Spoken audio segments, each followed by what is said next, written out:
नमस्कार मित्रांनो, स्वागत आहे तुमचं 30 days beginner to advance forex trading learning सीरीजमध्ये. आज आहे डे 2. तर आज आपण बघणार आहोत की आपण फॉरेक्स मार्केटमध्ये कशामध्ये ट्रेडिंग करतो. जसं आपण इंडियन मार्केटमध्ये स्टॉकमध्ये ऑप्शनमध्ये ट्रेडिंग करतो, तसं फॉरेक्स मार्केटमध्ये आपल्याला करन्सी पेअरमध्ये ट्रेडिंग करावं लागते. तर करन्सी पेअर हे काय असतं, कशी तयार होती, आपण ते बघूया. आपण एक USD INRचं एक्झाम्पल घेऊया.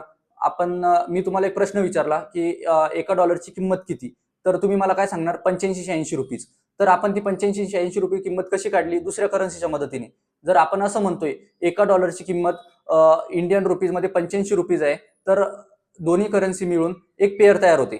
तर USD INR पेअर तयार होते. तर असे भरपूर एक्झाम्पल आहे. USD JPY झालं, युरो USD झालं, असे भरपूर एक्झाम्पल, भरपूर पेअर आहेत. तर त्यात पण दोन प्रकार येतात. एक येतं मेजर पेअर आणि एक येतं मायनर पेअर. तर त्यामध्ये मेजर पेअर मध्ये काय असतं की मेजर पेअर म्हणजे की ज्यात व्हॉल्यूम जास्त आहे, ज्यात व्हॉलेटिलिटी जास्त आहे. आणि मायनर पेअर म्हणजे त्यात व्हॉल्यूम कमी आणि मुवमेंट कमी असणार, व्होलॅटिलिटी कमी असणार आहे. तर आपण कोणत्या पेअरमध्ये काम करायचं, मेजर पेअरमध्ये कोणत्या पेअर येत्या, मायनर पेअरमध्ये कोणत्या पेअर येत्या, हे आता नेक्स्ट व्हिडिओमध्ये आपण बघणार आहोत. तर त्याच्यासाठी 30 days beginner to advance forex trading learning series पूर्ण बघा आणि स्टॉक ब्रदर्सला फॉलो करून ठेवा. धन्यवाद.